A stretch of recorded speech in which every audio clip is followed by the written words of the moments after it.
Hiya, how's it going? Welcome to Born Optimistic. This whole iTunes thing, the reviews and stuff I've been asking you to do, but I realized this week that iTunes just puts each country's review by itself. So, I've been looking at the Irish reviews, thinking, that was everything. And then I started getting messages from people in other countries going, "Oh, did you see the review? Did you see the review?" And I was like, "No, what are you talking about?" So then I went on to iTunes, started digging around, and realized that they put all the reviews of each country just in one little box. So for those of you who are not in Ireland, who have been leaving reviews, thank you, thank you very much, and sorry for the lack of attention. So we're going to remedy this now, and I'm going to start with Sebastian, dear friend in London, who alerted me to the different iTunes store country review scenario thing when he sent me a screenshot of his review. Sebastian, thank you so much for your kind words and your support always. I really appreciate it. Those of you who live in countries that are not the United States, the United Kingdom or Ireland, I've yet to check those stores, so please keep leaving reviews. If you have left a review in one of those countries, drop me an email, donal@bornoptimistic.com, or you reach me on Twitter at Donal Scannell and at BornOptimistic, or what's the other one? Facebook, Born Optimistic Show. This week's guest is a very interesting man. Lee Fields is his name. One of the things that really intrigued me about Lee was the fact that he used to be a professional landlord. That's what he did for a living. But not only did he do it, he didn't like it, and then decided that he was going to jack it in and pursue music full time. Because I walked away from this interview with lots of learnings, and really interesting to sit down with somebody who is so passionate and vociferous in his views. And I love sitting down with people and finding the commonalities, I honestly think you can put any two people in the world together and they will find the things they have in common, because we all have something in common. At the very least, very least, we are all somebody's daughter or somebody's son, and we have that and the experience of that as a starting point at the very least. I'd also like to give a big shout out to an Irish company called Intercom. Intercom.io, you'll get them on the web. This is not an ad, by the way. Intercom did this really cool thing a couple of months ago, which I only realised the other day. They have begun sponsoring people from the blacklisted countries who want to come and work in Ireland, that they will sponsor their legal immigration costs, their legal costs for that. And they've already helped a whole bunch of people since they announced it, and I think it's absolutely brilliant. When a company like that reaches out and just cuts through all the red tape to help fellow humans live their life and make a better life for themselves. So thanks a million to Intercom. And if you know anyone from one of these so-called blacklisted countries that wants to come and work in Ireland, who's a computer programmer type, tell them to check out intercom.io. I'm really proud of them. I'm really proud that I live and work in the same city as these people, and fair play, massive respect. So on to Mr. Lee Fields, an amazing guy, inspirational, and a great, fantastic soul singer and storyteller to boot. This is a long tour you're about to embark on. Yeah, it is. I'm ready for it. Can you feel the momentum building? It really, Yeah, no doubt. It's a lot of things to consider. It's a lot of things to consider. I want every show to be as great as it possibly can be. For sure. So I have to definitely got to take care of myself. Oh, well, I never really was a big partier. All right.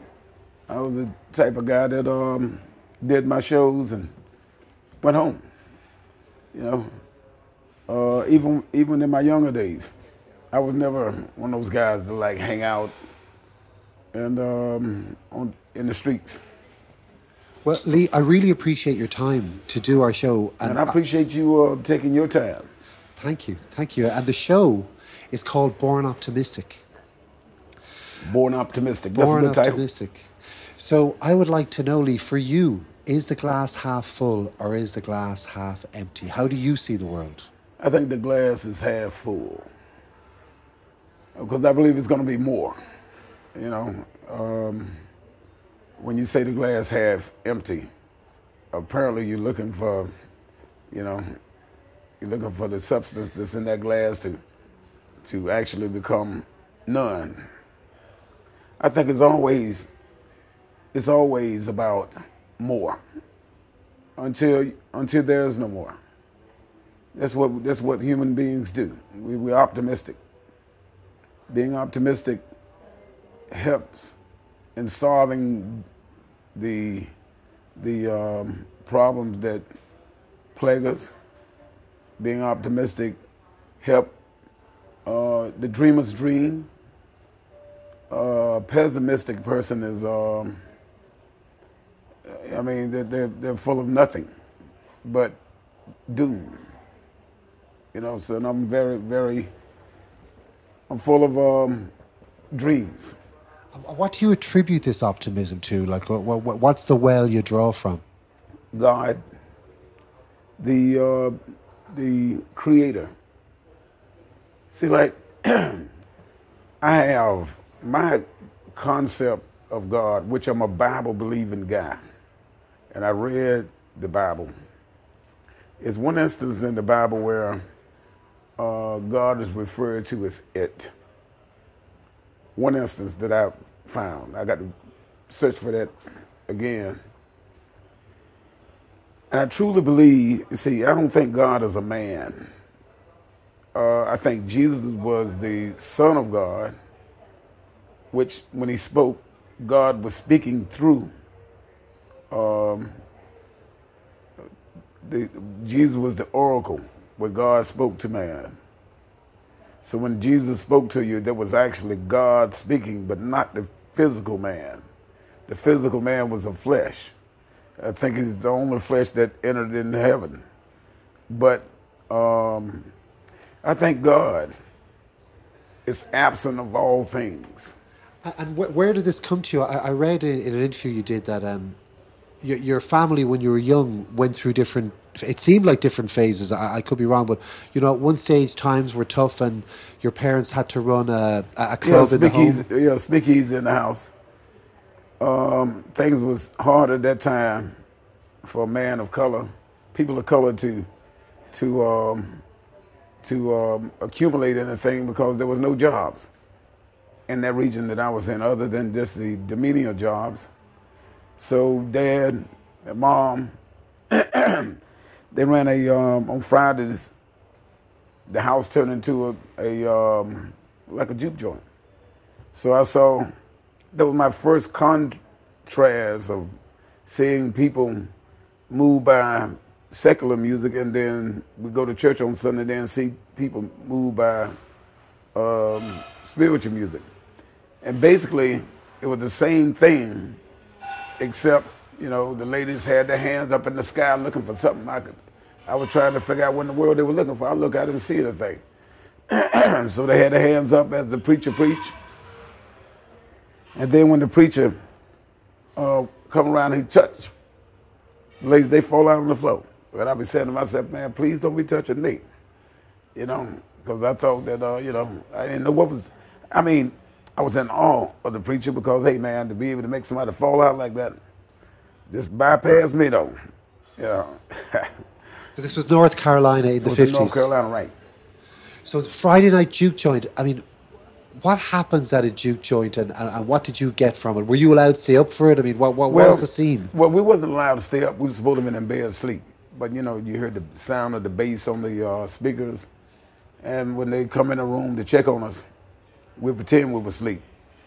Then we get up and then we start peeping again, watching the people do all these crazy dances.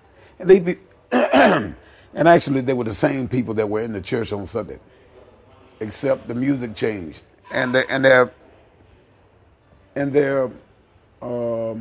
the things that they were doing would change. You know, other than sensual dances, they was like looking up to the sky. It's kind of weird. It kind of feels so. When I was growing up and like seeing, Prince on TV accepting an award and saying all praise to God, I would have been about 12, living in the west of Ireland, and it seemed like Prince had a different God to me. It seemed to be a God that accepted more, whereas religion in our part of the world never really felt like a fun thing. Well, I think it was Prince perception. Like everybody perceived God different. With Prince, I think he perceived God the way that he perceived God. And the same, like everybody got a different perception. Like some people see God as a man. I don't see God as a man. I think it's impossible because God is omnipresent. It's everywhere. If you go to the deepest portion of the ocean, it's there. And if you go to the outer portions of the universe, it's there. It's everywhere. So Jesus was an oracle of God, where God spoke through man. God became man. When I say became man, although that actually wasn't God, but the voice and the thought and what he had to say to us, that was God speaking. See what the Jesus thing did to many was have people now to worship idols. And actuality, it says, make of me no graven images. So, and I think it's best when God is looked at like that. This is my personal. I'm not trying to like the Muslim belief, where they wouldn't want to have a representation of Muhammad. They don't believe in worshiping idols. Yeah, that's what you're saying. We shouldn't have idols, right? Because the Bible say do not worship idols. But the things that we do, if it's going to give somebody a little bit more faith, then I guess there's nothing wrong with it. But it's against the rule according to the Old Testament, graven images. So, but if it if it edifies a people, bring a people closer to the reality of believing that there is something supernatural about our existence, then that's a good thing. But I think the more deep you look into this, the less need for an idol. For an idol that cannot move, an idol that cannot talk, for an idol that just stands there. And how does this belief manifest itself in your daily life, in your music? Well, when I sing, I try to allow the Spirit to just manipulate the show. When I get into the show, it's not about me. It's about just obeying whatever emotions that I feel, because that's the Spirit. Because I believe that once I get into the show, I believe the power of the Spirit takes over.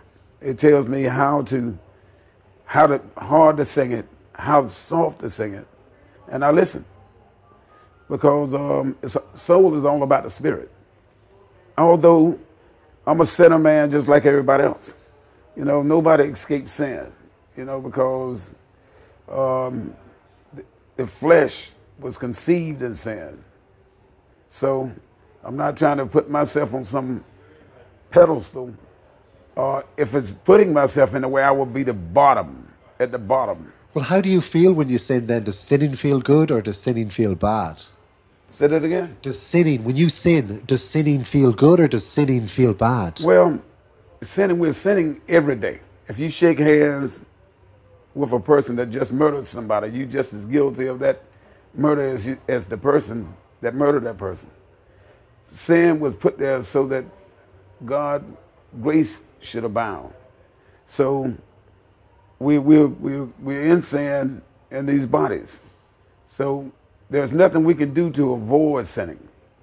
But that's the reason why we believe that through our belief and through the grace and the mercy of God that we will be forgiven for sin. Every day is a sinful process for everybody.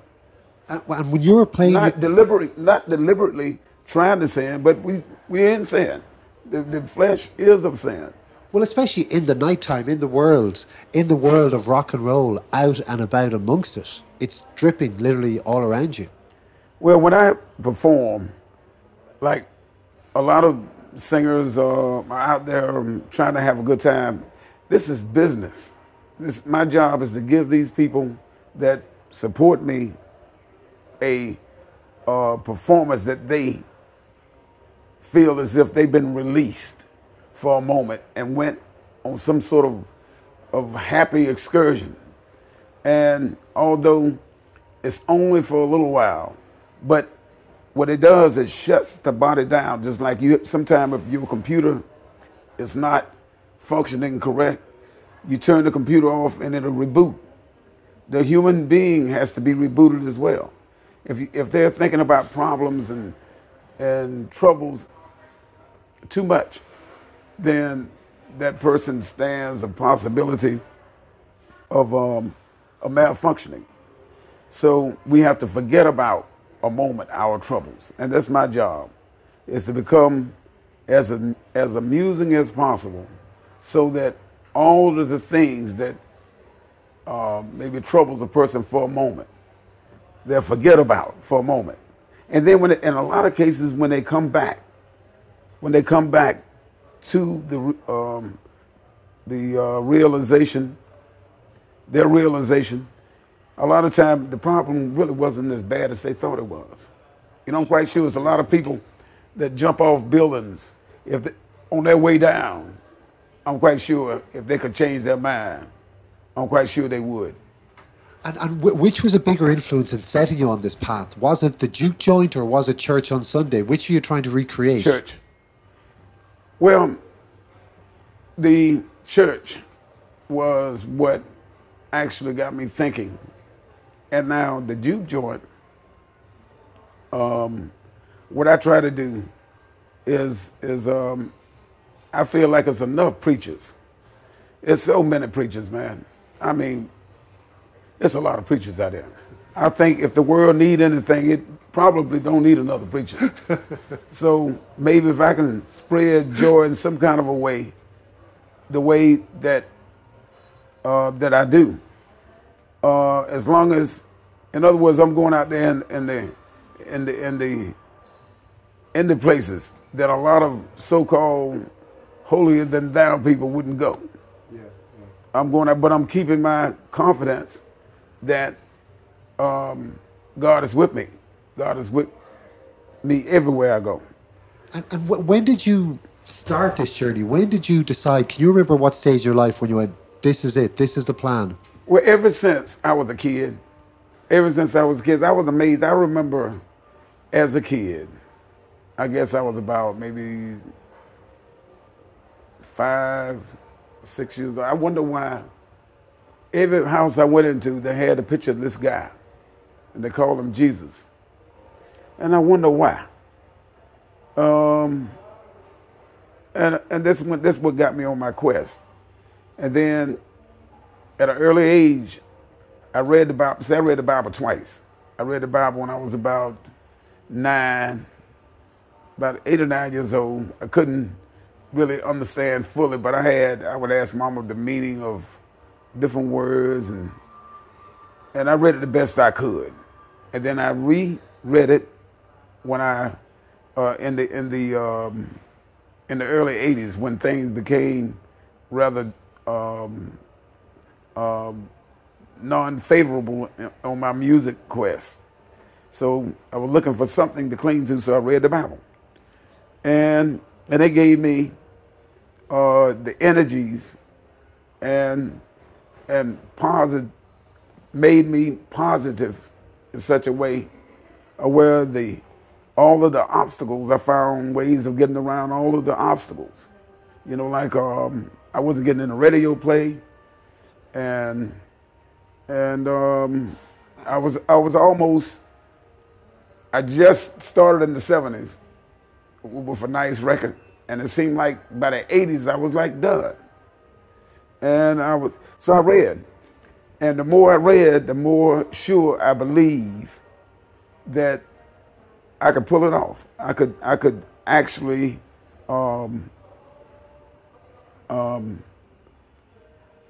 find through my music the people that like what I like. So that's what took place, and it's been happening ever since. But there was a time when you were thinking of starting up a restaurant or something, and your wife was like, "No, what are you doing?" Well, that was it was in the '90s. In the '90s, that was like the late '80s, early '90s. After I read the Bible, I felt like, man, I was so positive, man. I felt like, hey, man, why does it have to be music? As long as I'm making a good living, it doesn't have to necessarily be music. So at the time, I was dib-dabbing in real estate, buying properties and renting them out. That's how, in the '80s, how I sustained myself. Rents and collecting rents and fixing up houses, and at one time I owned like 4. So I had this rent money coming in, and periodically I would do a show. But I said to myself at the late '80s, why don't I just become just a business dude? So I was gonna open up an eatery. I saw a guy in Plainfield look like he was making a killing, man, like you go down there every Thursday and Friday, man, with all these people in there, so he was making good money. I said, how hard is frying a fish? So I told the wife, I said, listen, I found this place in Newark. It has like 3 floors that we could rent, and then I had a storefront, which we could change into an eatery where people would come in, buy their sandwiches, and leave. So she went over there and took a look at the building. We had saved up a little money. She looked at me, she said, what do you know about fish? And then I gave it some thought, man. The only thing I can say, they taste good, you know? So she said, I think you should stick with what you know. So I said, listen, baby, music business has changed. It's not like it was. And going in this music business is very risky. She said, still, you know this. This is what you should do. Fair play to her. Yeah, so when I went out and took that money I was planning on putting down on the place, and bought a lot of sound equipment. Man, I had everything. I had sound modules.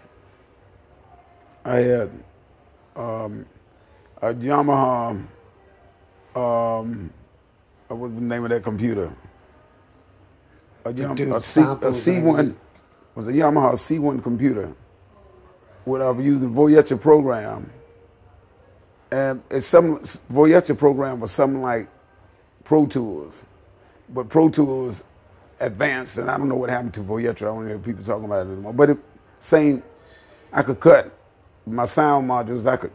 I could take my time, slow the track down, and play it like it's supposed to be played. And I cut my album called Enough Is Enough album, which I had a song on the album called Meet Me Tonight. And that album took off in the Southern Soul market. It was like a huge record in the Southern Soul market. Wow. So they got me busy, but I'm traveling now I'm traveling without a band. I just got, I come have a guy playing records for a while. Then I have a show that I put on the DAT tapes, which is digital analog tape. And just the music. Just playing your backing tracks. Yeah. So, and then I come out and start singing, and the crowd went like crazy. Next thing I know, I'm like filling up places all around Newark, New York, on the blues circuit. Then it spread it to the South. This was early '90s. Next thing I know, man, I'm opening up for people like Tyrone Davis and and Johnny Taylor, but one promoter had a problem with that. He didn't know I was coming because everybody had bands, and when I came down there with just tracks, he told me, he said, "Listen, boy, I'm gonna tell you right now. I sent you half of your money, and I got the other half of your money in my pocket, and I'm not gonna pay you not one dime until you go out there and sing. If the people don't like this track stuff that you got there, because people like bands right here, I'm not gonna pay you. I'm gonna tell you that now. If you go out there and they don't like you, I'm not gonna pay you because I thought you had a band. We ain't you coming down with this mess here with it.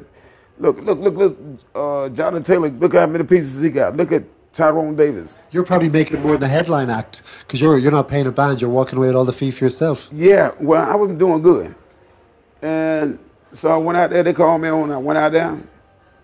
Man, as soon as I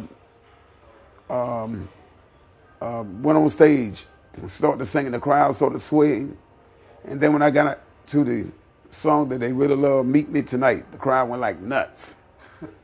So, but they still had a problem with it. Eventually I had to get a band because I was getting, although I was drawing without a band, the promoters just didn't like it, man. And what made me get a band, one time I was doing a show and somebody pulled the plug. On the dad. Yeah, so I had to get a promoter's money back. And from that point on, I got a band. But this woman who we have to thank for you staying in music, you've been married to her for a long time. Yeah, for 47 years. OMG. Yeah, 47 years and been the happiest time of my life. And we still in love with each other. And you can hear that. You like the opening track of this new album, Special Night. Yeah. Well, I try to write songs that reference what people actually do or should do. I think if somebody devote a lot of years to you, and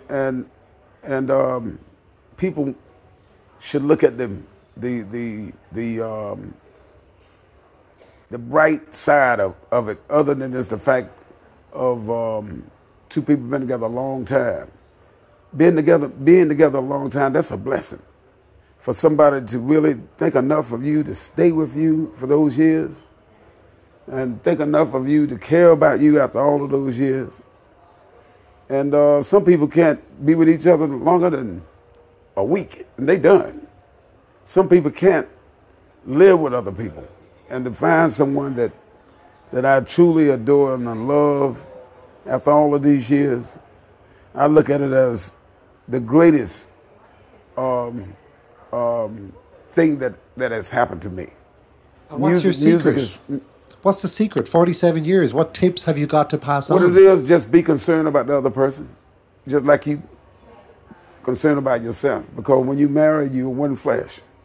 Think of that person as you think of yourself. And the things that may hurt that person, don't do.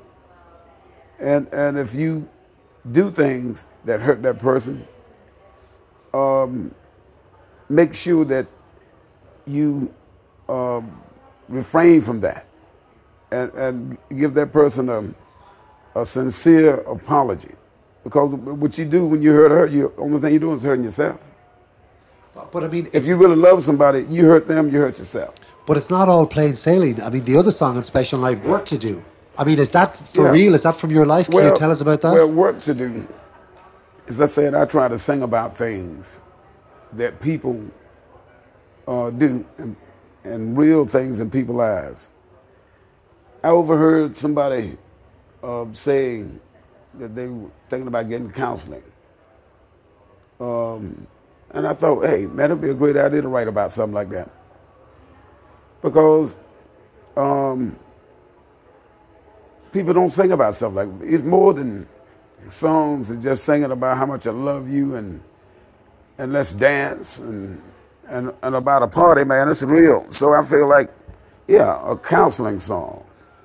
I thought it was about you. I was listening to it going, oh my God, like there's rough times too. No, that was, I overheard a guy saying that he's thinking about getting some counseling.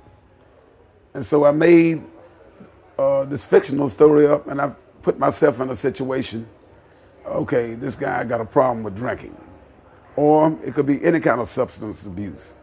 It could be any kind, but in this case, this guy, because I know about alcohol, because I drink alcohol. But I don't know about the other drugs and stuff because I don't use drugs. But it's the same thing, I would assume. So this guy has a problem where he's overdoing it and he's ruining his marriage.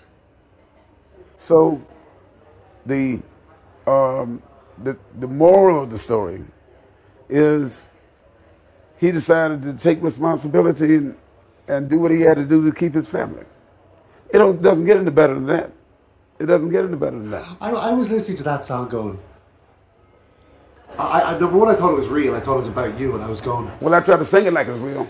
But I was thinking, how would his wife feel with the dirty linen being laundered in public? And, like, do you have to check your lyrics? I mean, does that inhibit you? Is you're saying you got to treat her like you treat yourself? What I sing about is reality.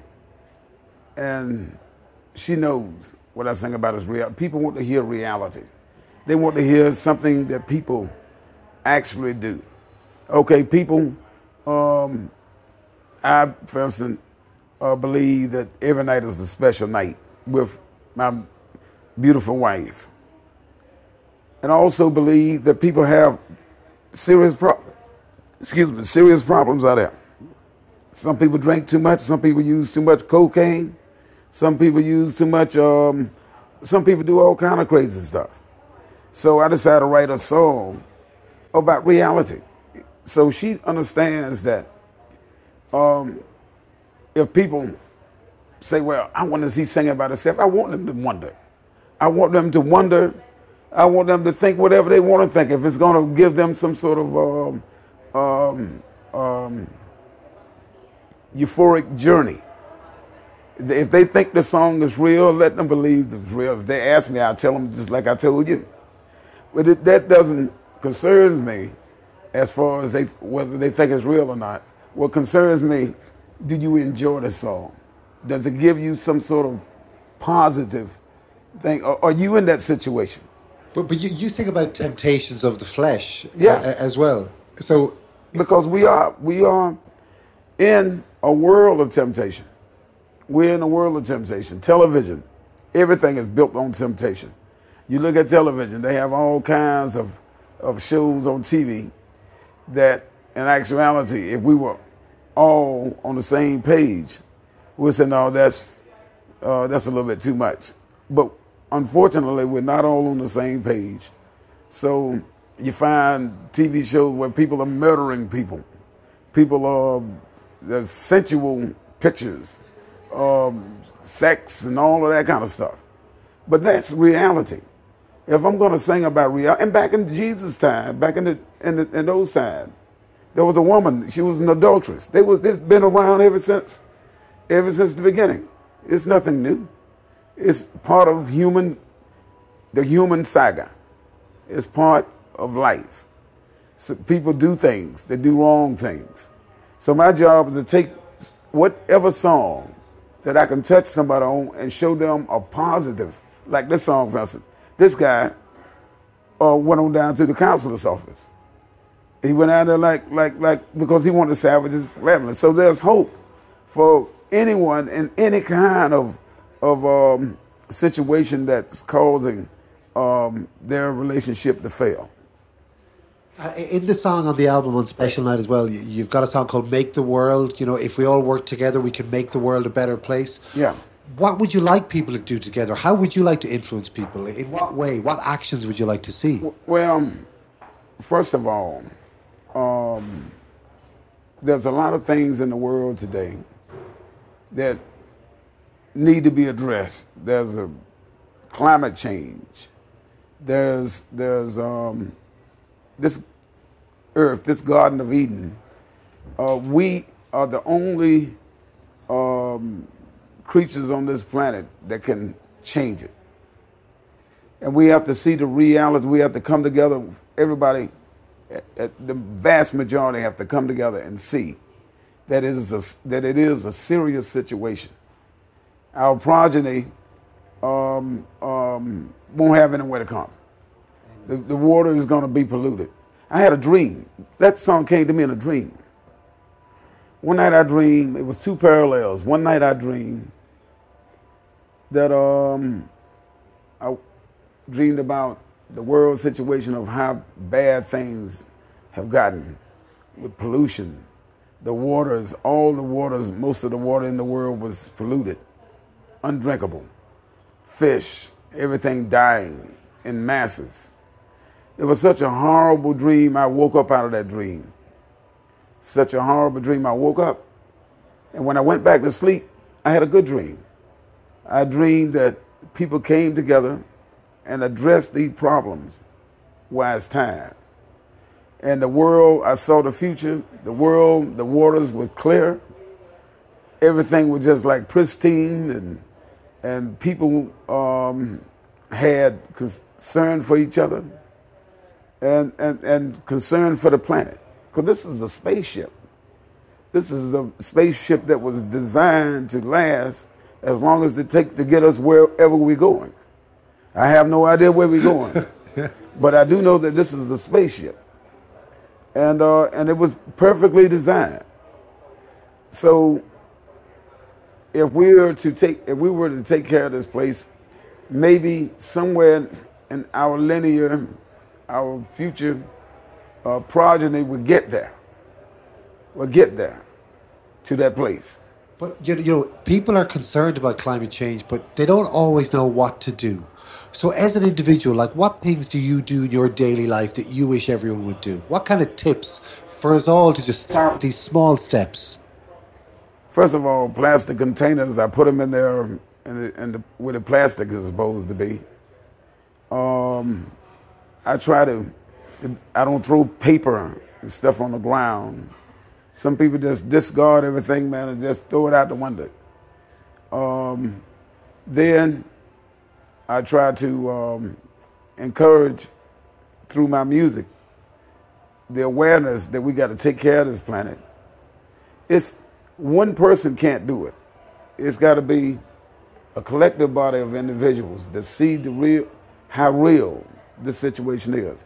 And then what we could do collectively, we can stay on top of our politicians. Don't be hoodwinked. We shouldn't be hoodwinked by our politicians. We shouldn't be taken for just for fools, for idiots. We should watch our politicians very close, because if they're in office to do a job, they should be held stern to the things that they should and should not do. Because a politician wins your trust and then go in office and do something else. Till the next election. Yeah. I'm very curious about, you said in an interview that your time when you had property and when you were a landlord, that nobody likes landlords. And I'm very curious about what you learned from being a landlord about yourself and about other people. I learned being a landlord, what you have to do, it's business. It's business. I mean, like, sure, I sympathize with people, situations, and try to be as lenient as I possibly can. But most of all, being a landlord, I have to pay those mortgages. I have to keep that house in shape. So I have to be stern. Not total stern, but you have a little flexibility. But the flexibility I have, I got to realize, once that flexibility is used up, I have to be business. It's business. Because I lose the houses and then the tenant going to go to another place. So I had to hold on to those places and until I got rid of them. So it was business. I learned how to be business. And do you miss that? Do you miss being a landlord at all? Are you glad to have it in the past? I don't miss being a landlord at all. I really didn't enjoy being a landlord. I really didn't enjoy it because, it's not a pleasant job. But when one is trying to take care of their family, like I tell any young man today or young woman today, you got a family, the kids and asked to come in this world. It's your job to take care of them. You do what you got to do. A lot of times I went over there, man, I didn't feel like working on boilers. You know, 3 o'clock in the morning. I didn't feel like there's a leak in the basement or something. I didn't feel like getting up all of that water and fixing the pipe. But hey, man, I was obligated, so I did what I had to do. I was a pretty good landlord, pretty good. It was hard, but ain't nothing easy. What is easy? When I come on stage tonight, when I come off that stage, I'm gonna be soaking wet. That's not easy. There is nothing easy, especially when you try to do with perfection. So I try to be the best landlord I could, and I'm trying to be the best entertainer I can. And do you feel at all that your path to success has been trying for you? Has it required perseverance, or have you enjoyed every moment of it? Because it's been a long road. I wouldn't change it. I wouldn't change it. I wouldn't change it. Because if an artist is in this business just for fame, then if I was in this business just for fame, then I probably would be totally depressed and would have been so depressed I wouldn't have gotten this far. It was, to me, man, more than fame. To me, man, it's about writing something that I like. Writing something that I like, and I get joy out of making songs that I didn't have to curse in. Making songs showing people that you can sell a record without profanity. You can sell a record, man, without vulgarity, without lewdness. You can sell a record, and if the mass media adopt that code of where you can make, they're believing that there's good music without a lot of vulgarity and a lot of other things, then I think civil obedience would be better. Because when I was a kid, my hero was Superman and the Lone Ranger. And I wanted a Lone Ranger suit for Christmas, and I wanted a Superman suit. Kids have the tendency to want to be just like their heroes. Now, if the record industry make all of the heroes gangsters, I'm a gangster. The kids gonna want to be gangsters. Now we complaining about how high crime is. Well, the media made the heroes gangsters. What do they expect? I mean, everybody want to be like the heroes. They made the kids heroes gangsters. So now a young kid now is seeing a guy go to his job and he got a decent home and taking care of his family, and opposed to seeing this guy call himself a gangster, and he riding around this beautiful car with all the beautiful women. They by the pool shaking, gyrating, and then they look at this guy going to his job. Man, that's, you know, this guy, hey man, look at this guy got all of this gold and rings and everything, driving this Bentley. This guy driving a Hyundai or a little small car, but he's taking care of his family. He wants to be like the guy that got all of the trappings. So that's his hero. So he become a gangster.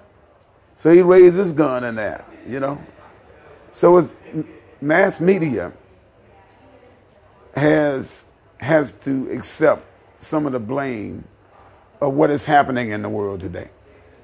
Do you feel like you're swimming against the tide? Like what? That you're in the what you've just described is basically mainstream pop culture. Yeah. It's what dominates at the moment. Yeah. And you're going in the opposite direction to all of that. The reason why is because I feel I could sell a record.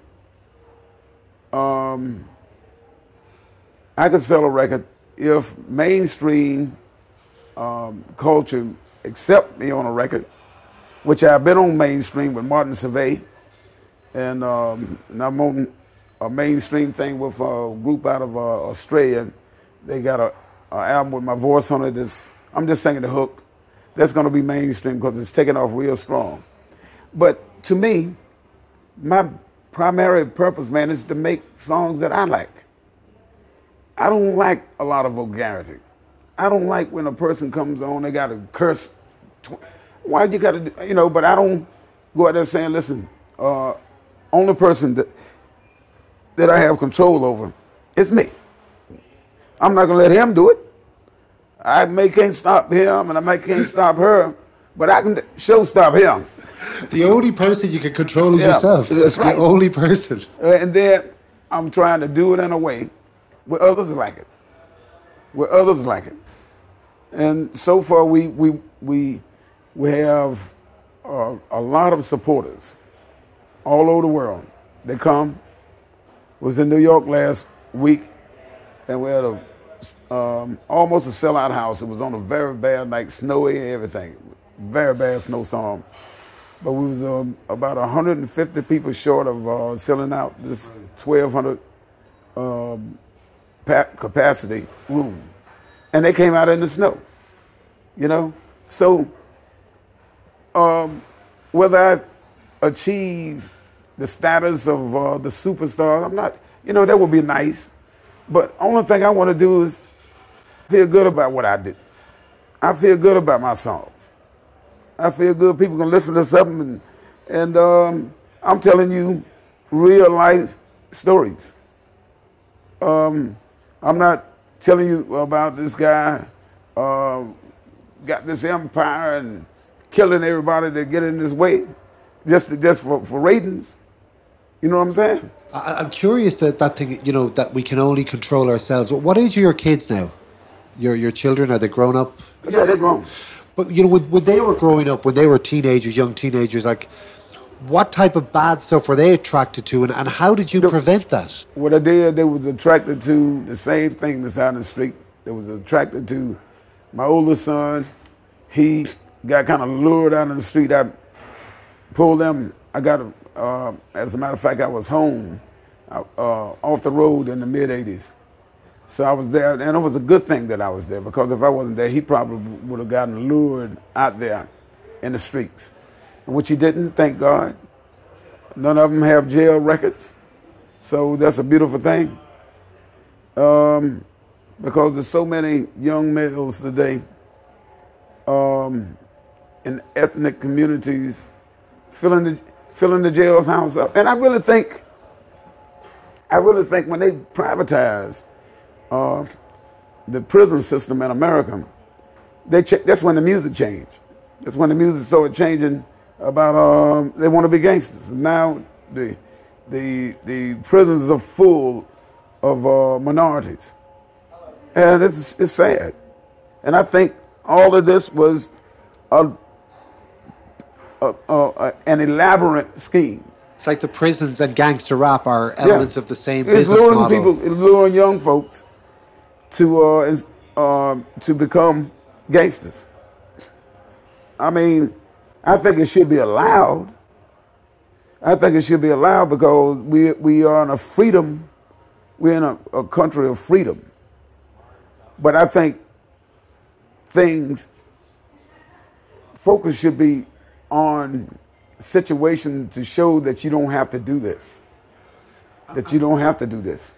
I mean, I wouldn't feel as strongly as you about swearing, because people in Ireland swear all the time. We curse a lot. But it's really weird at the moment. Like, my son used to be a lot more into pop music than he was, and I'm not encouraging him because I don't like the type of things that are in music videos and in lyrics. Like there's a song, it was a big hit a couple of months ago, and the first line was, "I took a pill in Ibiza." Yeah, I heard that. And now my son's asking me, "What's a pill, Daddy? What's Ibiza?" I lied to him. I did not tell him that means taking an E. And it really annoyed me that these songs were just played on top 40 radio in the mainstream. I was annoyed, and I don't consider myself a fuddy-duddy. Yeah, it's about. I mean, as far as censorship is concerned, I think things should be allowed, but I think if you're going to play that, then you need to play something that's not that, something that can compete with that. You know, but mainstream now is full of just anything that's totally going against the grain of principles. I'm not knocking top 40 radio. I'm saying that we should take the time and listen to what the people are actually saying. And do you really want this? And then we complain about the world, the crime. Well, come on, you can't have it both ways. You know, if they're imitating what they see. So the gangsters and all that stuff, they imitating exactly what they see on TV and what they hear on radio. Would you have a favorite of the 10 Commandments? Yeah, I got two favorites. Love the Lord thy God with all thy heart and soul, and love thy neighbor as thyself. I think if you do those two, I think the rest of them will fall in place. Well, I wouldn't be as strong on God as you, but love thy neighbor is my favorite because once you do that, I think for me everything begins and ends with that. But I learned a different distinction on it recently. I used to always believe in treat others as you would treat yourself. But now I believe in treat others as they want to be treated. Yeah. Which is different. The Bible didn't have that distinction, but for me it kind of makes it's just something that I've kind of tweaked in the last couple of years. Yeah, that's I never looked at it that way. But if you do unto others as you would have them to do unto you, you know, you see a stranger, you won't want nobody robbing you. You won't want nobody taking advantage of you. It's the basic things. It's the basic things. You do unto others as you know, so everybody will be out here, would be no crime. You know, you want nobody robbing you. I don't want nobody robbing, so I'm not going to rob him. I'm not, you know. So it would be an ideal world if we do unto others as we would have them to do unto us. I'm quite sure your worst thief or your worst robber in the world wouldn't want nobody to rob him. Honor among thieves for a start. They don't rob each other. Yeah. So I think that the old laws, the commandments, are still effective. Still effective if we abide by them. I don't want to put you on the spot. I don't want to put you under pressure. But before we wrap up, have you got a joke you could share? Because all this has been heavy stuff, but I know you've got a belly laugh in there somewhere. Well, you know what? I never been a guy that was able to tell a good joke. I tried it a few times, and I bummed out. I mean, like I tell a joke, only person laughing is me. I be thinking this is hilarious, man. I be laughing. Everybody else be sitting there.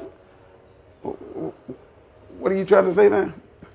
No, so I don't think I better try a joke. Okay, well, okay. I'll leave that. Lee, thank you so much for your time and for your inspiration. Thank you. And thank you so much for your interview. Really appreciate it. Thanks, man. Thank you. Thanks, Lee. That was brilliant. Thank you so much. That was Lee Fields. I mean, to spend an hour in his company was such a privilege, such a rare privilege. And thank you so much to you, Lee, for your time. Thank you so much to Mark Murphy as well from Choice Cuts and the Sugar Club, who brought Lee Fields to Ireland and arranged for me to get that time with Lee. Mark, really appreciate it and really appreciate the amazing musicians you bring to Dublin all the time. And thank you so much for your support. Thank you so much as well to the Doubletree Hilton Hotel, which I still in my head will always be the Burlington. That's where we recorded the interview. Thank you so much to you guys for making that happen. And thank you so much to Team Zodo Pa B. Special shout out this week to the B from Zodo Pa B. Happy birthday, B. I know you had a good one. Thank you so much to everyone at RTE for their continued support of Born Optimistic, Louise Toll, Eric Trelfel, and of course our series producer Martina McGlynn. Martina, thank you so much for your time, patience and input. Without you, this show would be a wreck, a morsel, a speck. Thank you so much, Martina. And thank you also to Kevin Casey from Snow Furnace. An extra special thanks this week has to go to Mr. Tim O'Donovan. By day, he is a sound genius at a place called Raygun, Bagot Street in Dublin. By night, he is a dashing, debonair musician in a great band called Buffalo Woman. Tim, thank you so much for making that interview sound a lot better than it would have if you hadn't run your magic over it. I messed up a little bit with one of the microphones on the day, and Tim managed to make that all fly. Thank you, Tim. You're an absolute legend. Okay, before we go, I really want to ask you guys. I would love to know where you are and what you are doing when you listen to Born Optimistic. I mean, what else you're doing? Try and get this idea of. We had Anne King from San Francisco a couple of weeks ago. I guessed she was on a treadmill listening to the show. I don't know how I guessed that. But I just, I'd love to get some idea. More information about who you are. More information about where you are. More information about why you listen. I meet people all the time who tell me that they listen and tell me little stories, and it's really nice. It's really cool. It's really cool to meet people and get that feedback. But when you're doing a radio show, it's kind of mad sometimes because literally you just don't know what's out there. And I've said this before, but they say, oh, imagine one person, one listener, and speak to that person. And I don't really do that because there's so many different people I already know who are listening. And if I thought about these people, who obviously are people I know because I meet them and they say to me, I'd probably go a bit crazy doing the show. But I'm really curious about who else is out there. Just give us a holler on Twitter at Born Optimistic, on Facebook at Born Optimistic Show, and email me, Donal at BornOptimistic.com, and I promise I will email you back. I will write a personal reply that will not be generated by an autoresponder.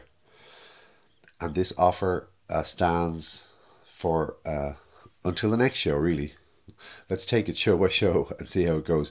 On next week's show, a man from Sweden called Jens Leckman, who has introduced me to a whole new concept, which you'll hear about in more detail on next week's show, but it's called defensive pessimism, which over the course of the show we kind of figure out is like a hair's breadth away from naive optimism.